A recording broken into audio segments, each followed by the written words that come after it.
আমরা এই পত্রিকাকে একটি সুন্দর পত্রিকা করব, পাঠকের কাছে আমাদের গ্রহণযোগ্যতা বর্তমানে যা আছে তার চাইতে অনেক বাড়ানোর চেষ্টা করব। আমি শুরুতেই জনাব আবু তাহের আপনার কাছে জানতে চাই, আপনার এই সাংবাদিকতা জীবনে বাংলাদেশের সর্বাধিক প্রচারিত দৈনিকের সম্পাদক হিসাবে প্রতিষ্ঠাবার্ষিকীর এই আগ মুহূর্তে আপনার অনুভূতিটা কি? আমি অবশ্য শুরু থেকে ছিলাম না এই পত্রিকায়। আমি 2014 সালে এসেছি। তখন আমি যুগ্ম সম্পাদক পদে যোগ দিয়েছিলাম। তারপরে কালক্রমে ঘটনার বিভিন্ন পরিস্থিতিতে আমি সম্পাদক পদে নিযুক্ত হয়েছি। তো এখানে এই পত্রিকায়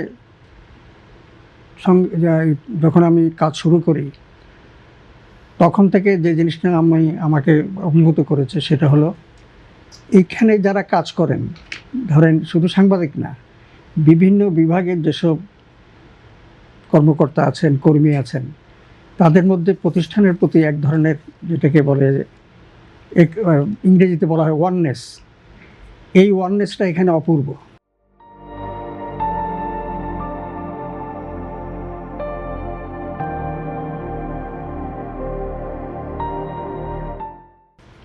এখানে ধরেন অনেক সময় কাজ করতে গেলে কর্মক্ষেত্রে কখনো কখনো মতের ভিন্নতা আসে, তো কখনো কখনো পথের ভিন্নতা আসে, কিন্তু আলটিমেট যেটা সেটা হলো যে আমরা এই পত্রিকাকে একটি সুন্দর পত্রিকা করব, পাঠকের কাছে আমাদের গ্রহণযোগ্যতা বর্তমানে যা আছে তার চাইতে অনেক বাড়ানোর চেষ্টা করব, এবং সংবাদপত্রের মৌলিক যে লক্ষ্য সেটা হলো জনকল্যাণ সাধন করা।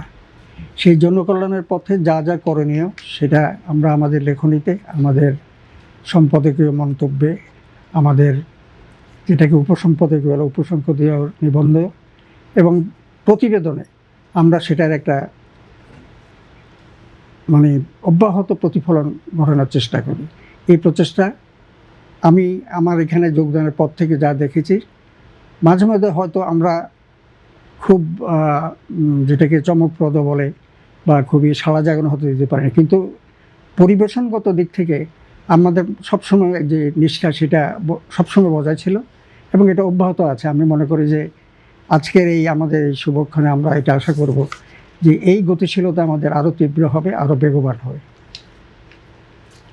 আমি যদি একটু গণতন্ত্র এবং গণমাধ্যমের সম্পর্ক বিবেচনা করি, গণতন্ত্রের বিকাশে আপনার যেই অভিজ্ঞ সাংবাদিকতা জীবনে গণমাধ্যমের ভূমিকা আপনি কিভাবে ব্যাখ্যা করবেন? গণমাধ্যম তো সবসময় একটা প্রভাবক শক্তি হিসেবে কাজ করে। গণমাধ্যমের মূল যেটা ভূমিকা, আমি একটু আগেও বলেছি যে মূল লক্ষ্য হলো গণকল্যাণ।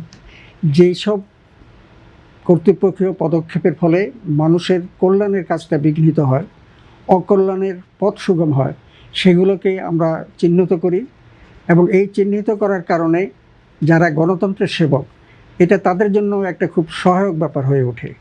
এবং আমরা রাজনীতিকদের মুখেও শুনি যে আপনারা আমাদের ভুল ত্রুটিগুলো ধরিয়ে দিন, আমাদের বিচ্যুতিগুলো সামনে আনুন, এবং কী কী আমাদের করণীয় আপনাদের সাধ্যমতো আমাদেরকে পরামর্শ দিন।